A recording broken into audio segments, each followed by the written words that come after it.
Welcome to Backstage with Kennedy. This little show will be your remedy. From Toronto, spanning across the sea. Cool people, lots of laughs. This is your favorite podcast. Hello and welcome. My name's Kennedy from the Backstage with Kennedy podcast. I got a guest today who's in a band called Fire Sale. They're they're freaking sick. They got one song so far that's out to the public, and it's wicked. They are pretty much like a super group. I would refer to them as a super group. We got a gentleman in that band, Chris, over here. Chris, how you doing today, brother? I'm doing awesome, man. The super group thing, our publicist put that in the press release, and people say it all the time. It makes us feel a little bit weird, but I kind of like it. I'll take it. I get that.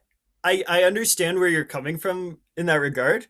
But when you do look at the resume that you guys have, like every single person in your band, it's like one or two sick bands. You know what I mean? Yeah. So like that's pretty wicked. You can't say it's not true. You know what I mean? Well, and I can't like act like I didn't try to have that happen because I mean, I know we'll get into some stuff, but for the band, I hadn't written any songs for like a decade.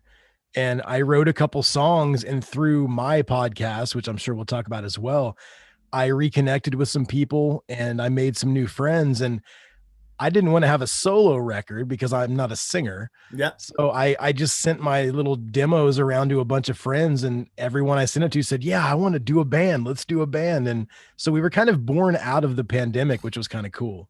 Yeah. I saw that, like, not to say it's all the same, but there is a lot of similarities between different bands and then your current sound with Fire Sale. Is this something you were kind of looking for when you decided to form the band? Like, hey, I really like the way that they play the guitar. I really like how they play the bass. And I think it works with our sound as a whole. Well, it's a weird story because I have a really good friend named Brian Churlo. He mixes, he produces, he's won Grammys for like Amy Winehouse and Justin Bieber and Paramore. And he said, hey, if you write some stuff, I wouldn't mind mixing it, working on it, whatever.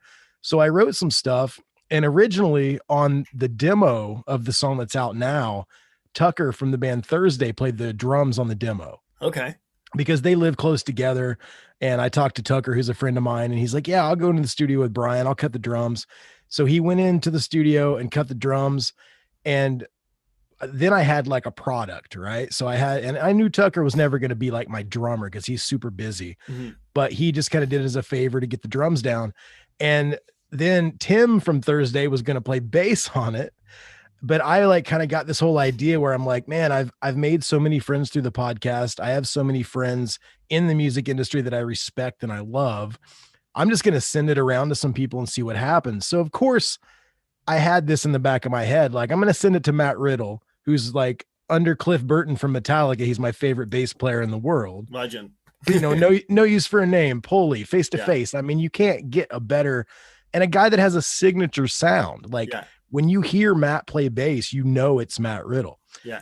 So I sent it to him just thinking, man, wouldn't it be cool if he said he would play? I didn't even know there was going to be a band. It was just, I was going to play it on my podcast or put it on whatever. It didn't matter to me, but he really dug it. And he didn't even say yes. He just sent back a track with his bass on it. And it freaked me out. And it was like the coolest thing ever. So then I had a singer that I'd worked with prior, Pedro. He's in Amberetta. He was in a band called Fun Size. They were on MCA for a while. Yeah. And he was also in River City High. I don't know if you remember that band or not. And Pedro was going to sing. And so I was like, okay, so I have a bass player. I've got a singer. And then my producer, Brian, was like, you need to write another guitar part for the song. Because at this point, it was just one song. And I was like, well, man, I could do that, or I could send it to a guitar player I really like that's a friend of mine and see what they think. So I sent it to Tim from Protest the Hero. Hell yeah. And he's like, and I know he loves punk rock, even though Protest is like this amazing Juno award-winning metal, whatever band. I knew he loved punk rock. So I sent it to him and he dug it. And he said, can I play piano on it too? I'm like, hell yeah, man. So it just kind of took on a life of its own. It wasn't really preconceived, but of course I did send it to people that I wanted to play music with. Yeah. And everyone just kind of said yes. And then we wrote a couple more songs, and then labels started requesting it because I was posting stuff on the internet, not any music, but just posting what I was up to and talking about it on my podcast, and labels started requesting to hear it. And we had 4 or 5 labels that were super, super down to do it. And we went with Spam just because their track record. I mean, they're releasing a new Pulley disc. They've done stuff with Guttermouth and like so many great bands. Oh, yeah. And man, it's kind of crazy. If you would have told me like at the beginning of the pandemic, I'd be releasing a record, I would have thought you were crazy. Like, it just kind of came out of nowhere, but we're all committed. We love it. We do want to play some shows at some point, but right now we've never been in the same room together. So it's kind of weird, you know? Yeah. So 2 things. The fact that I saw Protest the Hero, one of the guys in the band was in Protest. That's to me like the coolest thing in the world. I just want to state that. Those guys are amazing. That my high school math teacher got me into Protest the Hero when I was in like grade 10. He'd be like, awesome. Kennedy, you got to listen to this. So I started listening to it, and I became like instantly a fan. Years later, I went and saw Protest. Absolutely loved their show. Yeah. Wicked band. But how is it working together with a band, like creating a band without being in the same room, without having studio time together? Like that must be so different. It's kind of, it's weird. It takes longer. Like I'm from the old school where you get a producer, you go into a studio for a month or 5 weeks or whatever, and you come out with a product. Yeah. And with this, there's no pressure, but then again, there is a little bit of pressure now that we're on a label, because now there's like expectations. We have to get stuff done. At the beginning, it was just, I wrote a song or a couple songs. I, got the skeleton of the song down with like a rhythm guitar part, no overdubs or any crazy stuff. I programmed drums, which for me is usually just a couple different drum loops that I put together just so it's in time. Mm-hmm. And you send it to whoever you want to play on it that's in your little project. And as long as they start it at 0 and they play their part, then they send you the wave file of their part back, and you just put it together like a Frankenstein. And honestly, I will tell you right now, working with the caliber guys I'm working with the caliber of mixer, master, producer that I'm working with, it's the best produced sounding stuff I've ever done with any band. And it literally cost $0 to do, because we all have a MacBook. We all have Logic or GarageBand or whatever. And if you record your part digitally really, really well, great tones, all you have to do is mix it. And we worked with a session drummer guy named Will Ferguson. He lives in New Jersey, to record the 2 songs that are on the single. And he has a studio and he recorded his drums and everything. And it worked out really well. But we have a new drummer now, Paul Williams, which he only lives an hour away from me. He's in an amazing band called Making Enemies. They're so good. You got to check them out. I will. But Paul has a buddy who has a studio. So now for the new stuff, for the full length or the EP or whatever we're going to release next, I'm sending him songs the same way, and he's just going to his friend's studio and they're cutting drums there.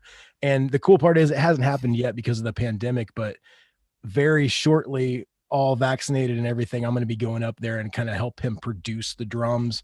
So maybe that will have a little bit of that old school flavor to where we're in the same room together. Yeah. But up until this point, man, I mean, that first song that's on Dark Hearts, the single that's out right now, it didn't need to take 5 months to get done, but we had all the time in the world, because even after we signed, we didn't know when it was going to release. We didn't know anything. So we took our time we even redid vocals that we had done. We redid some guitar parts. We wrote some new parts. We edited the bridge down so it wasn't 4.5 minutes long. It was like 4 minutes long. And it's just, you have freedom. You have a lot of freedom when you work this way. And I've never worked this way. Yeah. And it's been kind of a breath of fresh air. But do I wish we could all get together in the same room and write songs? Yeah, that'd be amazing. That'd be great. I got a question for you about the mix. So when you guys are all, I was a hip hop artist. I don't really understand this process too well. Yeah. So educate me a little bit here. When it comes to like your when you send the mix into the engineer mix master, do you do like a pre-mix like yourself? Like would you do a pre-mix? Would your guitarist do a pre-mix, your bassist, your drummer, like all that kind of stuff? It's kind of like that, but it's okay. So everybody sends me the stuff first, and I load it into my Logic session, and I do like a demo mix, and then Okay. we all kind of listen to my mixing is not great. I'm not a mixer, but I can make, I can pan guitars left and right, and I could put limiters on everything and make sure that it sounds decent enough to listen to. Yeah. And then we have a Discord server for the band, and we also have a shared Google Drive. And so I'll dump the MP3 of my shitty mix into the drive. Everybody listens to it. All they're sending me is their raw file. Mm-hmm. So like if you played the bass and you edited and punched in and made sure it was perfect, you're sending me just that master file bass back, and then I load it into my session with everything else. So then I post a demo mix for everyone to listen to. We make sure everything's good. We don't want to add anything. Everything's done. And then I send all of the session files, raw session files, to Brian, and then he mixes everything because he's the mixer guy. Wicked. So Wicked. So yeah, there's a couple different steps that you go through when you're doing something like this. But I mean, anybody nowadays, even if you go to a studio and then you have somebody else mix it that maybe isn't a part of the recording, you're just sending files back and forth, unless you're recording to tape, which not a lot of people are doing that anymore. Yeah. And I mean, and everything's digital. Honestly, I have toddlers. I do all my recording and writing at like 3 a.m. because it's the only time I have to do it. So Yeah. I'm doing all DI tracks on the guitar, and everything is just reamped with like plugins. So there's not even a real amp on the entire record, but it sounds good because the technology has caught up. And I can pick, if I want James Hetfield from Metallica's sound from the Black Album, I can download a fucking app and make it sound like that. Yeah, the filters and stuff. It's yeah. crazy, man. That is crazy. That is crazy. So, I mean, you talked about track record a little bit with some of the guys in your bands. One thing I've realized after checking out your podcast is you have quite the track record on your podcast of guests you've worked with.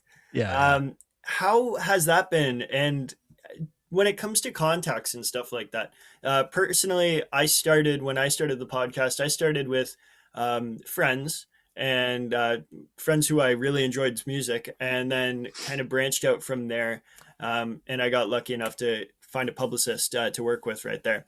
How have you found it? Is it a lot of contacts you already had? Is it, publicist? How do you get these guests?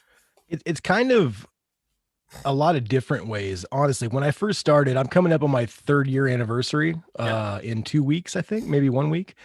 And that's episode 156. I didn't really go by the years. Like my 3rd year anniversary was actually like a month or so ago, but I've done bonus episodes and whatever. So now 156 is the 3-year anniversary. When I first started, it was kind of like what you said. Yeah. I and people that have heard me on podcasts, I talk about this all the time. I had like my digital Rolodex of like people that I knew in the industry that were interesting to me and would hopefully be interesting to other people. And I started off with that. I emailed like 10 people, and they all said yes, which was awesome. And I got like 10 episodes done before I even knew how to upload anything, before I knew how to do anything with a podcast. And I kind of, I had help from Shane from Silverstein. He does Lead Singer Syndrome. He kind of gave me some pointers. My buddy Dewey Halpus that does Peer Pleasure. You can probably see the Peer Pleasure flag hanging back there. Yeah, catch it. Yeah. Next to the big my podcast flag. Yeah. But they kind of gave me some pointers and kind of told me what to do. And I listened to so many podcasts. I kind of knew how the format went and how I wanted it to be. And it was crazy. Like within 5 to 10 episodes, I already had some networks that were interested, and I never knew if anybody was going to listen. But the first episode I put up, which was my buddy Joel, who used to play bass for Emery, which was a band that I toured with quite a bit. We had a band together. He was roommates with my sister. Like I've known that guy forever. He was on the first episode, and I uploaded it, and I woke up the next day and I had like 500 downloads. I'm like, what the hell? Like it it didn't seem real. And I've talked to a lot of people that they've struggled to get people to listen to their show. I don't think there's anything crazy special about my show. I just think that, I don't know. I've been very consistent. That's one thing that everybody told me in the beginning. They're like, if you want to do a podcast, doing it every week is the way to go. Cause people know it's like their favorite show. They know it's coming out on Thursday or Wednesday or whatever. So in the last 3 years, I think I've missed maybe 3 weeks total. And that's because I was on vacation. That's pretty good. Yeah. That's so, I mean, good. it's a lot of work. It's a labor of love. I love doing it. And I think that with a podcast, it's like a band. You can have the best podcast in the world, but you got to have a little bit of luck and you've got to work really hard. Yeah. You know? And I think it comes to being a genuine, like, good human too. People don't want to talk to assholes. You know what I mean? Well, and that's the thing that I get about my show. Like, I have a lot of people on there that I know, like a lot of the punk rock guys. I've played festivals with them or toured with them or whatever. We have some sort of history, whether we're friends or just acquaintances. Yeah. And that's an easier sell. Like, you know, Chris from Propagandhi, we're not like best friends, but we had met a few times. So he's like, yeah, I'll come on your show. But the cool thing about that is that people that have been on the show, either friends of mine, acquaintances, or people that I don't know at all, that I got through a publicist or whatever, the one thing that they say to me is, wow, that was a lot of fun. I hate doing these things. Yeah. And that makes me feel really good because I'm not a journalist. I just like talking to people that inspire me, that I think are interesting. And a lot of people that listen to my show, the thing that they say they like about my show is that I ask questions that they would ask if they were in my shoes. Yeah. So I don't try to go deep. I don't try to like get dirt on anybody. I just want to ask about cool stuff. Yeah, exactly. Hell to that, man. I think like the community aspect too, eh? Like we both love music. That's naturally how it is. If you're involved in music, you probably like music. But the community aspect, I feel like there is a lot of like people in the scene who are like, I don't really want to be involved with people. But then there is a lot of people like you and I who are very into the community aspect. And I think that makes these podcasts a little bit more fun for people to be involved with, right? Because it's like, hey man, I just want to hang out with my friend and talk music and stuff like that. I mean, that's kind of what it's all about. Like the people that listen to my show, my listeners, I don't even like calling them my listeners, they're my friends. Like people hit me up on my Instagram, like, I can't believe you got back to me. I'm like, well, yeah, I don't have someone running my Instagram. Like it's me. Like, and if you want to hit me up and like show me your band, or you want to hit me up and talk about an album that I like, of course. Like the other night I was chatting with some dude on Instagram for literally 3 hours. I've never met him, but he likes the show. And at the end of the conversation, he's like, you just spent 3 hours talking to me about Pennywise. I'm like, yeah, dude. Cause I love fucking Pennywise. Like it's, I don't know. I love the community aspect. And I love that the one thing that I've always tried to do is be very inclusive. Like I have a hotline where people can leave me voicemails and they can tell me about a record that changed their life. I try to do these segments in my intro that include the listeners, include the people that like my show, because if people didn't listen to my show, it'd just be me in my studio talking to a mic to nobody. Like, I've always lived by the rule, and I think you'll probably agree on this. I can have the biggest guests in the world, and I might have a really big first day or two of the episode, but if people don't kind of dig what I'm doing as a host, they're not going to come back. They're not going to stick around. It's true. Yeah, no, 100%. And it's not just about having guests who have that level of success. You gotta have interesting people on the podcast too. Yeah. And that's why I was blessed enough to deal with, I've been working with Melanie Kay. And Melanie is incredible because one thing I've always found about Melanie, she works with people she likes and she works with good people. So when it comes to like every episode, I'm like, thanks, Melanie. That was awesome. Another awesome person I just dealt with. Like, and she's like, that's all I do, Kennedy. I deal with good, nice people. I'm like, that's good. Well, that's the thing too, because and I'll give her a shout out. We love working with her. I haven't worked with a publicist for myself forever. Like I work with them to get guests for the podcast and whatever. But as far as Fire Sale, she's kind of exclusively doing our label's PR now. Yeah. So, we came on board, we signed to the label, and I didn't really know her. I knew of her. I've seen her stuff on Instagram, and I knew that she'd like worked with fat bands and whatever. And it was really cool because one of the label guys was like, Melanie really likes your band. Like, she doesn't work with people that she doesn't like. So Yeah. it means a lot to me, and the guys at the label too, because you have to work with people that want to be a part of what you're doing. They're not worried about like, oh, how much money are we going to make? Like they really are passionate about their work, and when they want to, be on board with what we're doing, it makes it a lot better. And yeah, she's the best publicist ever. I love her. Yeah, 100%. She's like in Canada, like the Ontario scene. Melanie's like the goat. She's the goat. She's the goat. So throwing it back to Fire Sale a little bit here. The name Fire Sale. I read that that's actually off the Get Dead album. Dude, that album, It's amazing. that's one of my favorite albums I've ever heard. Like Yeah. incredible album. So good choice. Well, it's a weird story. Like through doing the podcast, Sam King, their singer, and I have become friendly, and we used to text all the time. He just came on the show right before the band thing kind of happened. He was on the show again, and the new record was coming out at that point, and his publicist had sent me the record, and I was preparing for his second appearance on my podcast, and that song Fire Sale came on. I was listening because I like to kind of, it's weird when I'm preparing for an interview, I'm taking notes or whatever I'm doing because I like to be prepared. I always put that artist's music on in the background to kind of get in that vibe. And plus it was a new record and I wanted to check it out. But that song came on. I really liked the song. And then I was looking like, oh, it's called Fire Sale. And I was like, wow, that's a really cool band name. Let me Google that real quick. And I Googled it. And there was like one DJ guy from like Oklahoma that was called Fire Sale, DJ Fire Sale. And he's coming for me. Yeah, he hadn't like released anything since 2008. So I'm like, I think I'm good. Yeah. And so when we signed the deal, I was just like, yeah, that's the name that we're going to keep it. And it's funny because everybody, the label guys, Melanie, everybody's like, where'd you get the name? Where'd you get the name? And I didn't want to lie. Like it was literally, I was listening to the new Get Dead record and I saw that. And the funny thing was I never told Sam, I never told any of those guys.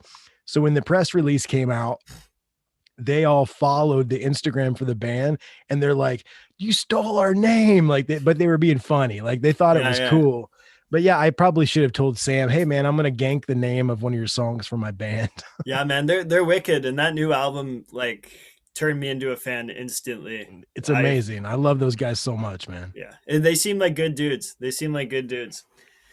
But yeah, so what's the future hold for you? Obviously you got the podcast rolling. Sounds like you've been busy working on some music. What's the future hold there for you, Chris? Well, the podcast keeps me very busy. I do 3 to 4 chats. I guess I call them not really interviews, chats, 3 to 4 chats a week. I always like to have a lot on the old hard drive. So if anything happens, I can continually put out content. And so I'm doing that quite a bit. Like I said, we're coming up on the 3rd year anniversary. There's like an Ask Chris. I do like a Ask Me Anything every year episode. And that's been keeping me very busy.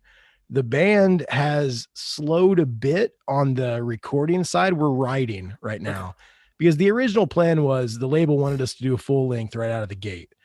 And for me and the other guys in the band, we were just kind of like, we're a new band.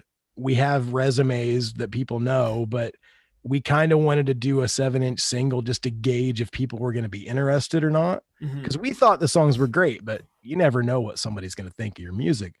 So we decided on the 7-inch single with the option to do a full length. And it's going to happen. This is a real band. A lot of people just think it's some kind of project, but it's an actual band. We have offers to tour. We have all kinds of crazy stuff.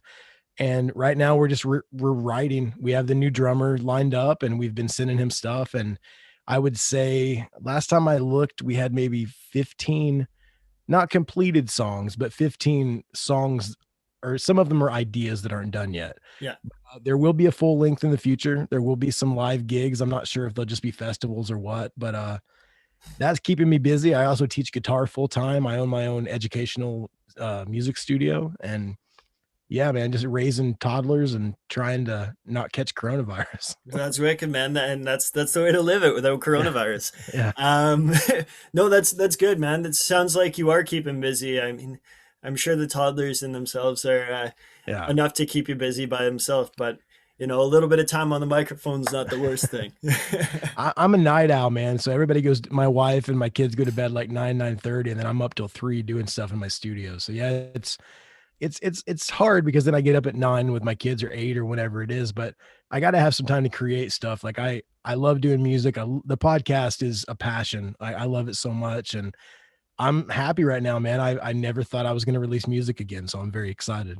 Well, I'm happy you are. That single is wicked, man. Thanks, It man. really is, and I'm looking forward to hearing more Fire Sale, and I'm definitely going to be checking out your podcast a little bit more than I was prior. So I appreciate you coming There's on the podcast. there's a lot of good guests on there, man. You just got to dig in. There's so 150 many. some I episodes. couldn't believe it. I couldn't believe it. It's unreal. But it says a lot about you as a person. It says a lot about what you're putting out as content. So keep doing that, brother. Keep doing that. I Yeah, appreciate you coming on the pod, man. And I hope you have yourself a good one. Stay safe out there, okay, brother? I will definitely. Thank you so much, man. Thanks, dude. We'll talk soon. Yep. Okay.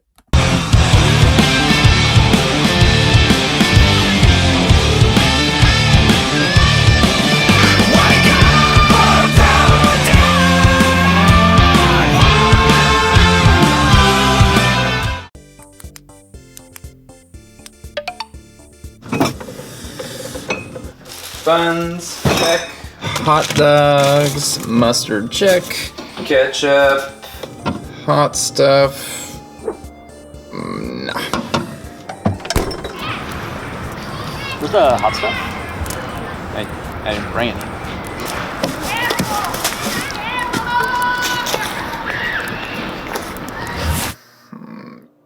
Yeah.